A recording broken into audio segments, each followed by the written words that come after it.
Okay, so welcome. I'm Sarah Bradley. I think I know all of you, but just in case, I am one of the guidance counselors here at Greenfield School. This is my 7th year at Greenfield. I am, by training, I'm a licensed clinical social worker, so I'm a therapist, and I'm also the school counselor, obviously, or one of the school counselors. I had years and years of practice in mental health before I got here. I graduated from 2003 from Penn State University, and then I got my master's at East Carolina, excuse me. I've been here for 14 years with my husband and my 6th grader. And so I don't sound as Yankee as I used to, but every once in a while a word will slip in and people will be like, oh, you're not from North Carolina. I'm not. Sorry, guys. If that's a deal breaker, I'm sorry. But we love Wilson. We love Greenfield. We're really thrilled to be here. I love my job. I always say I'm the luckiest person in the world because I get to have so much fun with these kids, help them with really serious things like anxiety. But also get to celebrate college acceptances and help plan pep rallies and do all sorts of other fun, crazy things too. And so I wanted to shoot it over to Alicia Spain, who is our other counselor on campus, for her to introduce herself if she wants to chime in.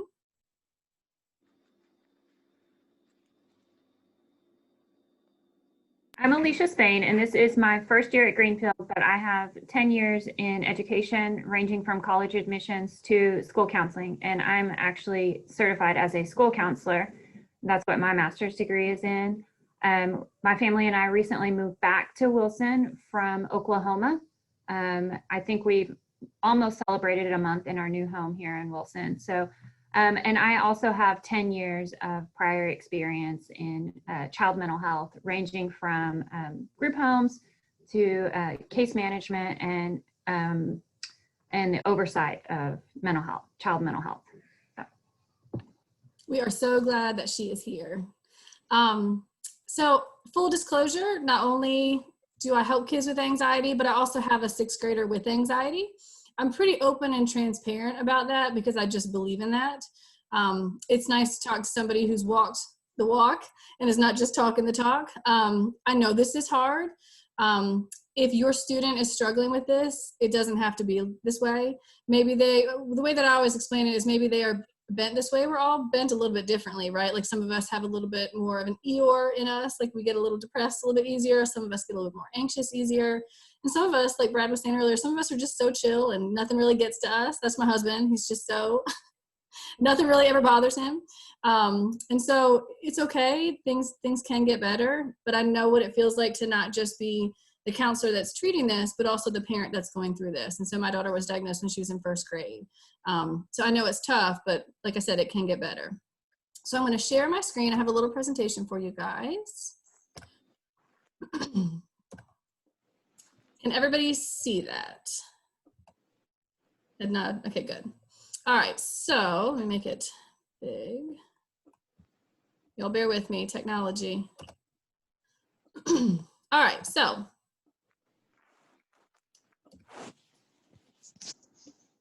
when it comes to anxiety, what is anxiety? So this can be defined in lots of ways, but we look at it as excessive worry, fear. It can also be irritability and a low frustration tolerance. Sometimes when kids are nervous, it doesn't come out as nervous, it comes out as annoyed. And so if you start to notice that your student is particularly grumpy, every little comment that you make, they're getting more irritable, more frustrated. Sometimes that's just puberty, let's be honest. But it could also be some other stuff going on for you to really monitor and keep an eye on. A lot of folks struggle with issues with sleep, appetite, and then also some possible panic issues. Just some percentages up there for you guys. This is a fairly common thing when it comes to generalized anxiety disorder, social anxiety disorder, panic, and then obsessive compulsive. I'm not going to go through like clinical definitions of those.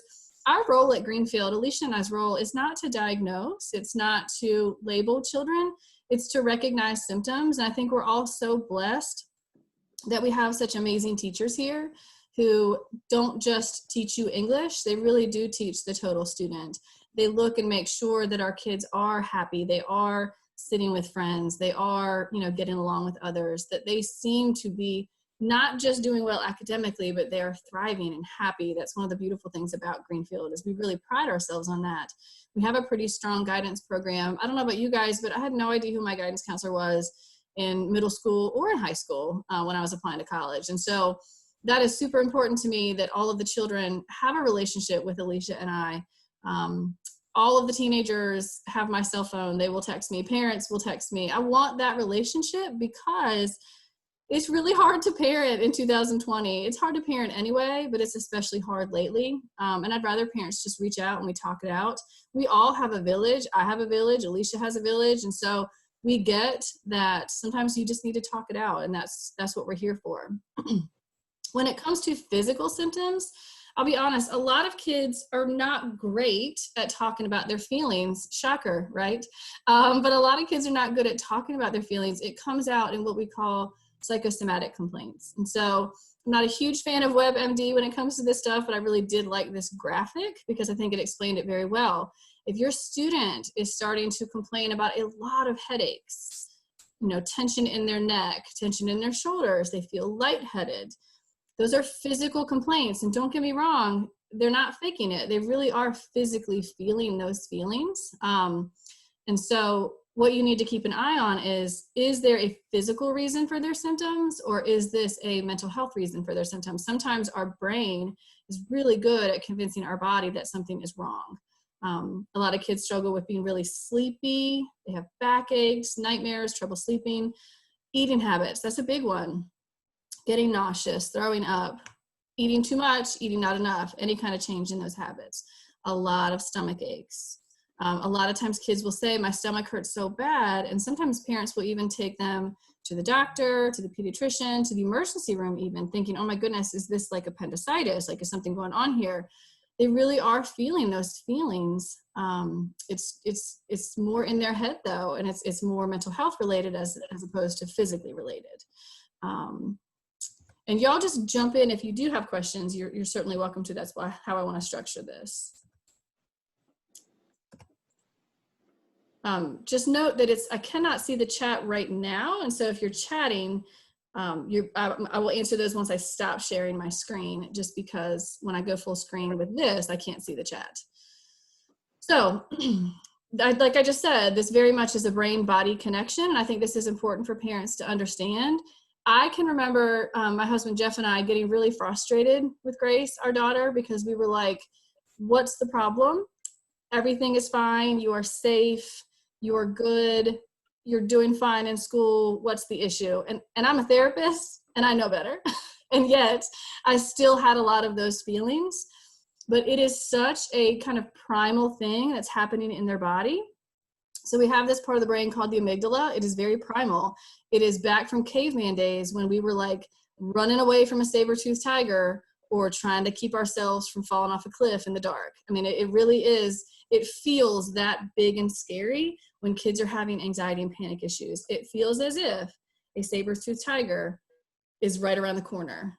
And all it is a math quiz, or I'm nervous about getting on the bus, or, any number of things. For Grace, at one point, it was, what if the fire alarm goes off? And that was it. I mean, it would send her over the edge. And it's such an irrational thing. And as parents, we're not going to understand it. Unless you personally have experienced anxiety and panic in your life, it's not going to make sense to you. You're going to scratch your head and think, I do not get this. That's normal. It's just part of this. Lots of really all or nothing, black and white thinking. I always call it catastrophizing, very much worst case scenario. So a lot of times in therapy with children, I would say, okay, let's chase this. What's the worst thing that you think is going to happen? And then they would explain it. And I say, okay, what is the likelihood that the example you just gave me is actually going to happen? And we'd kind of really rationally talk through that. But in the moment, if a child is feeling really anxious or panicking, which is even worse, it's really hard to rationalize with them. And at the end of this presentation, we'll talk about some skills that you can use either for yourself or with your child. And I really believe in modeling this for the kids. I believe in doing it with them, not for them, and not making them do it themselves so they don't feel like they're all alone on this journey. A lot of these things are really just good suggestions for being healthy, happy humans to begin with. And a lot of really magical thinking, like worst case scenarios.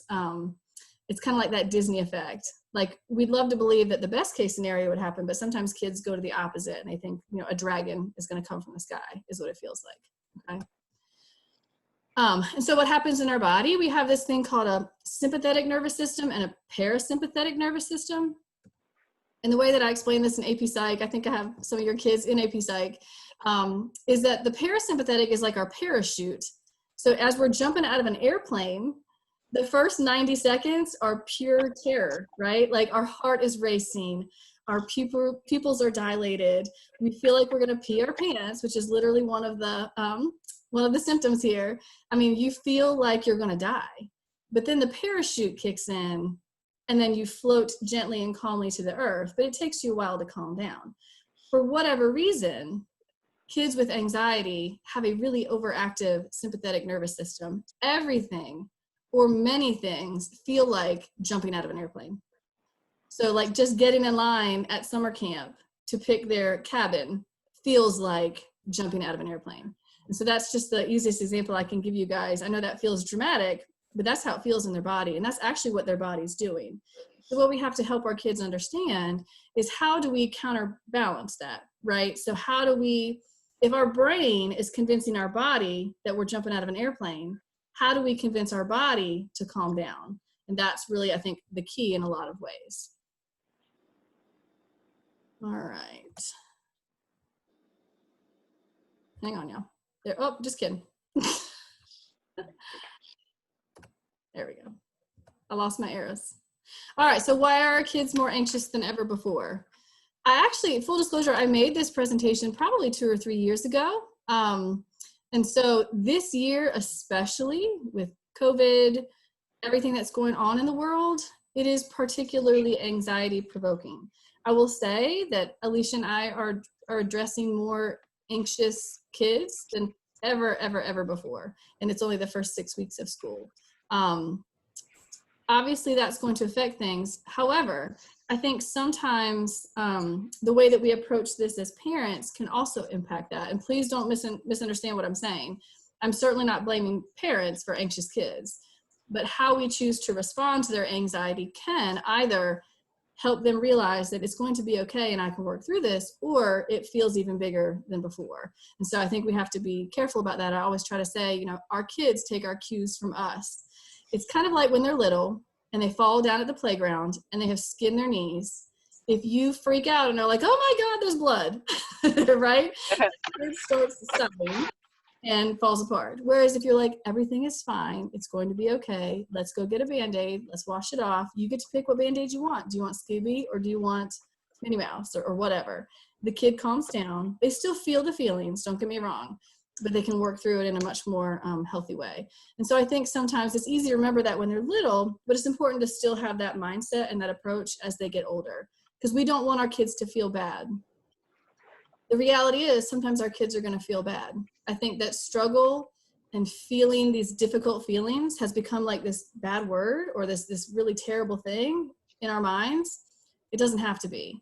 What I always say, and this is not me, there's tons of TED Talks and science behind this.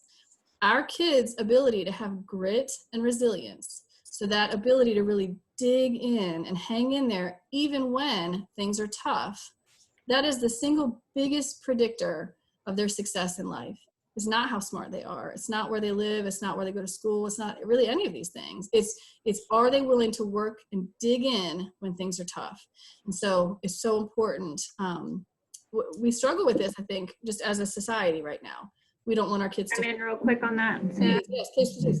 So my son also suffers from anxiety, and today they had a book report presentation, and he froze up and pretty much melted down in the class, but not full meltdown, but pretty close.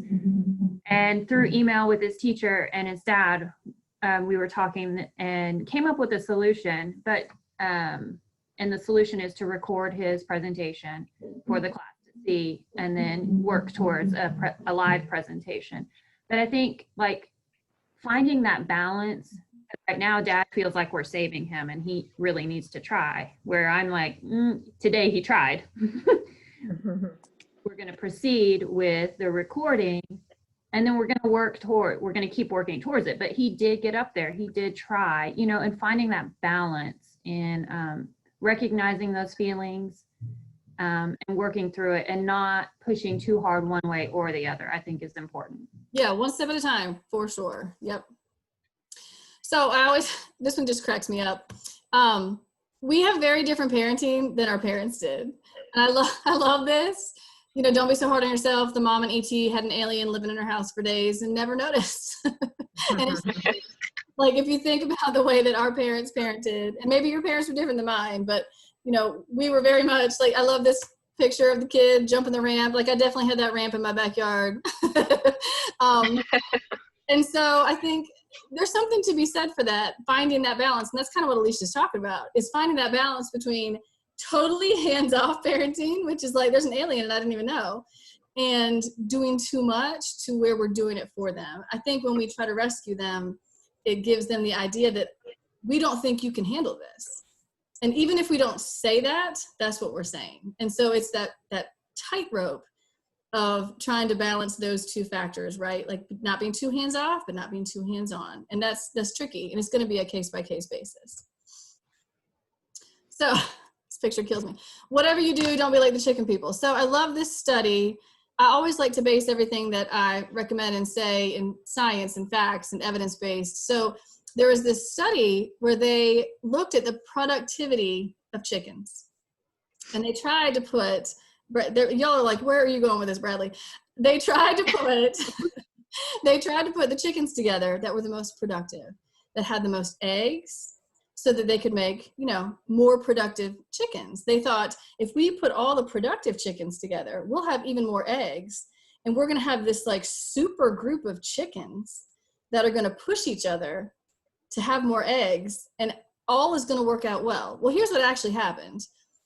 The pretty average chickens kept going along. They were happy. They were well adjusted. They had pretty feathers.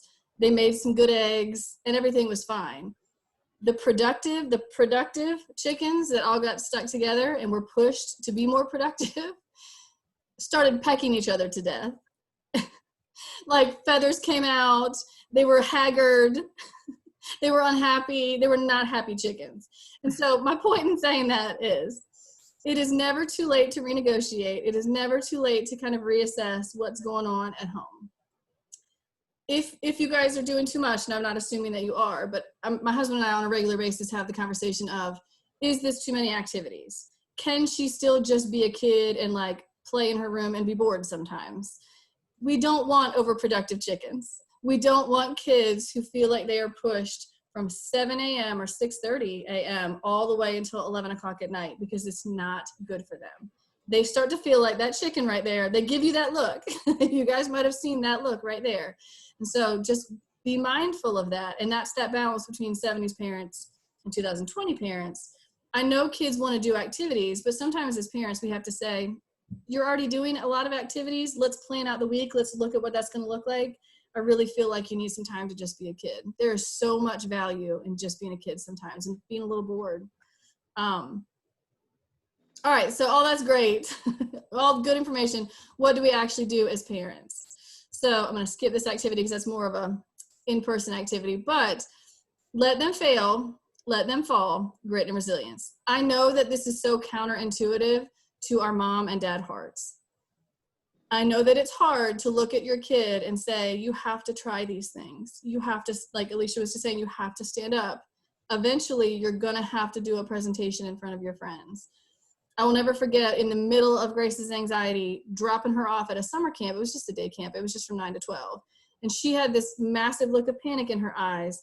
But I knew the counselors. I knew the kids that were going. I knew that she was going to have fun. I could have very easily, in that moment, I got a little teary-eyed as I drove away. I could have very easily been like, that's fine. Just come back home. We don't need to do this. But I knew it was good for her. And so I had the conversation with her about, okay, if you start to get nervous, what do you do? Who do you talk to? Who's going to be your person? Who's going to be your kid that you talk to? If you really need to get a hold of me, what does that look like? And so by the time I picked her up at 12 o'clock, she was fine. She was really happy. She enjoyed it. She willingly went back the next day. Now, if a kid is desperately unhappy and it's not a good situation for them, I'm not forcing you or asking you to, continue to shove them into things that make them deeply unhappy. But a lot of times because of that magical thinking, because of that catastrophizing thinking, our kids think to themselves that this is going to be just a disaster. And then when they get there, they realize it's not. And here's the most important part of that conversation, y'all, is the conversation when she gets back in the car or he gets back in the car. And you say, okay, let's talk about this. It's called debriefing. So like after whatever happened, saying to them, in your mind this morning, what we talked about it, what did you think was going to happen? You thought nobody was going to talk to you. You thought it was going to be really boring. You thought it was going to be really scary. You thought the adults were going to be mean or whatever. Was any of that true? And helping your kids understand that your body and brain sometimes convince you of things that are just not true. I know that as adults, we say things like, and our kids hear things like, trust your gut. But sometimes our gut is a little broken and we have to almost figure out, is this a message that I need to pay attention to, or is this a message that maybe is tricking me a little bit? And that's tough. That's a hard thing for, a lower school or a middle school or even a high school student to do. Okay. So, continuing to help them with those and having those conversations after the fact, so that they realize, you know what, you're right. It was not nearly as scary as I thought. And I think sometimes we can draw on those situations from the past when we're in the present, when we're in a new present situation. And like my daughter tried a new activity last night, an hour before the activity, so pumped. Thank you, Mom, so much for finding this. 20 minutes later, wait, are there going to be other people there? Yeah, there are, honey. It's a group activity. Falling. I was not going to back down. Like, you're going to go, you're going to love it. We had the same situation when you participated in cheer and softball in Oklahoma. You thought it was going to be terrible, and you absolutely adored it. Let's remember how we felt after a few times of going and participating. She got in the car. She was like, I guess it was a little bit fun. So just trying to draw back on those times of, remember what you've done this before. Do this again. Right. Absolutely. And I think that when we're little, and when I say little, I mean anywhere from preschool all the way up to high school, feelings feel so big. I don't know how else to say that. They also feel permanent. Kids think things like, I'm going to feel like this forever, or I'm going to feel like this for hours. And what I try to help the kids understand, what Alicia tries to help the kids understand, is that what goes up must come down. Feelings are temporary. While you're having that feeling of panic, so much of anxiety, y'all, if I could summarize it in one sentence, it is becoming comfortable with things that are uncomfortable. It is learning to sit in that moment of anxiety, panic, frustration, fear, whatever the case may be, sit in it and live through it and move past it and realize that it's not nearly as scary or detrimental or harmful as we thought it was. And so we have this thing called a SUD scale, a standard unit of distress scale, saying to your kid on a scale of 0 to 10, 10 being you're in the front row of the Griffin at Busch Gardens about to drop, something terrifying for your kid. On a scale of 0 to 10, what would you rate this? That's so important for us as parents to ask that question so that we can understand how big this feels to our kid. Because to us, it's not going to feel that big because maybe we never struggle with that particular thing. So gauging to your kid, or from your kid, where they fall on that scale, like 1 or 2 being like, I'm just like slightly nervous, 4, 5, 6, I'm really starting to get a little amped up, 7, 8, 9, 10, this is the most terrifying thing I've ever done. It can give you an idea of how to help them through that, because it's going to kind of vary depending upon where they fall on that scale. I'm a massive believer in mindfulness activities. I know Alicia is too. Mindfulness activities and meditation. People can think whatever they want about mindfulness and meditation. There's a tremendous amount of evidence-based science to support exactly what I was talking about earlier, that we have got to help calm our sympathetic nervous system so that our parasympathetic system can kick in and help us calm down. We've got to slow our heart rate, slow our breathing. And I know it sounds nuts, but this is, I say to the kids when I work with them one-on-one, you're not just automatically good at basketball, and you're not just automatically good at mindfulness or meditation. This is something you have to practice. There are tons of really great apps you can download for free, like the Calm app, Headspace. I'm a big believer in Peloton. We have one, and I'm like, I love it, not just for the exercise classes, but they have yoga, they have mindfulness, they have meditation, and they're wonderful. This is so important to me that actually the faculty, I'm offering this to the faculty twice a week in the afternoons, because this is an anxious year. There's a lot added to our plate, all of us, parents, families, staff, everybody, because of COVID. It adds a layer that's tough.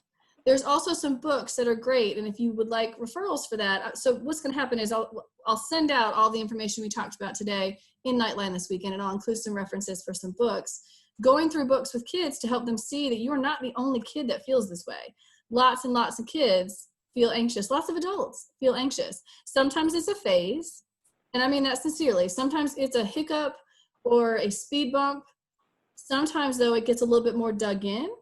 And at that point, that's where it's really important to talk with a professional. I can always do short-term counseling. Alicia can do some short-term counseling.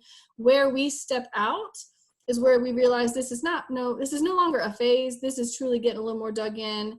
We're starting to see this globally, meaning not just at school. We're seeing it at home. We're seeing it at soccer. We're seeing it kind of all over the place. That tells us that this is becoming a bit more of an issue for that particular kid, okay? And we have great therapists in our community that we can recommend them to. I'm a therapist. I'm a big believer in therapy. It really can help. And I always say to the kids, all of us at some point in our lives probably should go to therapy for something. It depends on the person. It depends on the time in your life, but we all probably end up there somewhere. We've already talked about this. Kids take our cues from us. And like I talked about earlier, sometimes I look at my own child and say, sometimes your brain and your body trick you, because that's just the way that it is with anxiety. Your brain and body convince you that something is wrong. And so there's this therapy technique called opposite action to change. You want to retreat from this activity, you need to approach. You need to approach this because you know it's good for you. You know it's something that is going to benefit you and that you're actually really going to enjoy. And so we're going to give it a try. We're going to approach it in spite of the fact. There's this great story about this woman was swimming, this older woman was swimming, and she was watching these two kids on a diving board. So the older sister was talking to the younger sister, and the younger sister kept saying, I'm so afraid, I can't do it, I'm so afraid. And the older woman kept swimming by, and finally she said, then be afraid, do it anyway. Sometimes our kids are going to have to understand that they're going to be fearful, but they're going to have to do it anyway. Some of the best things that I've done in life, I've been terrified to do, right? I mean, even taking this job at Greenfield, this was such a left turn for me. I had not really worked in schools before. And I tell that story to the kids all the time. Sometimes you got to take a risk. Sometimes risks can be the most beneficial things that we do, especially when they're good risks, right? And like I said, breathing exercise, grounding techniques, there's this thing called progressive muscle relaxation. All of that stuff is going to live in that Headspace app, the Calm app. And these are things that they're not hours. I mean, you could do these for 5 minutes every day. I also really believe in grounding. Sometimes that means, having a really strong mint in your mouth. Sometimes it means squeezing something. Like Grace for a little while had a worry stone. That was like a pretty little stone that she would just squeeze in her hand. Because if you've ever felt anxiety, you feel as if you're almost leaving your body a little bit. You feel like you're floating away. And it grounds us back in the here and now. I think that's it. I did pretty good on time. It's only 10:47. I'm going to stop recording.